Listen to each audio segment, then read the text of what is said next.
चला दूरदर्शन चला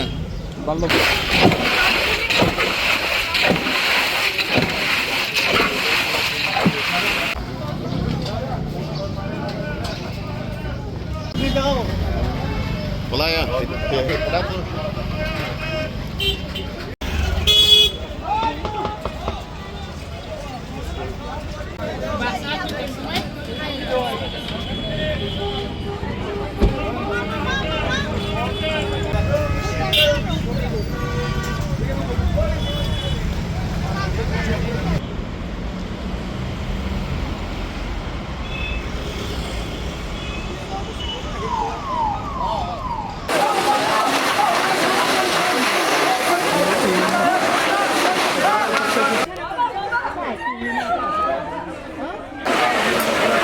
Tio, rada mi siapa di paip? Rada apa di paip?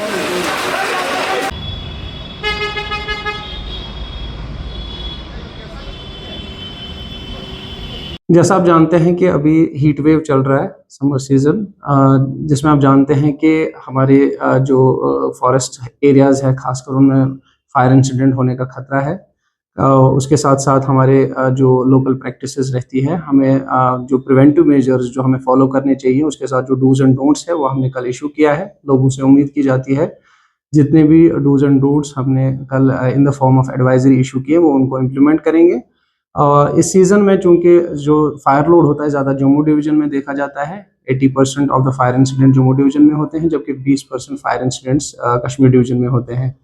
लेकिन हम इस चीज़ को रूल आउट नहीं कर सकते कि समर्स में कश्मीर में भी फायर इंसिडेंट्स होते हैं। अगर हम इस साल का जो फायर स्टैटिस्टिकल डेटा है, खासकर श्रीनगर एरिया का, 8 फायर इंसिडेंट्स हुए हैं फॉरेस्ट एरियाज़ में।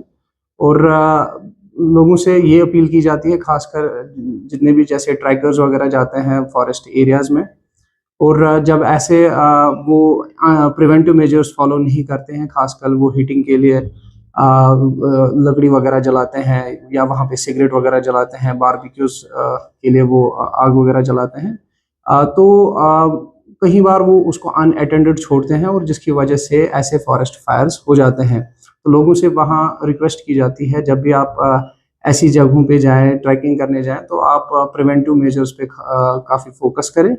और हमने देखा है कि जो ये फॉरेस्ट फायर्स होते हैं, खासकर समर सीजन में, इस वजह से होते हैं क्योंकि जो कंडीशंस फॉरेस्ट फायर्स के लिए चाहिए वो हाई टेम्परेचर, लो ह्यूमिडिटी, और अभी जैसे हम देख रहे हैं कि काफ़ी एक हीट वेव चल रहा है जिसकी वजह से हम ऐसे इंसिडेंट्स देखते हैं।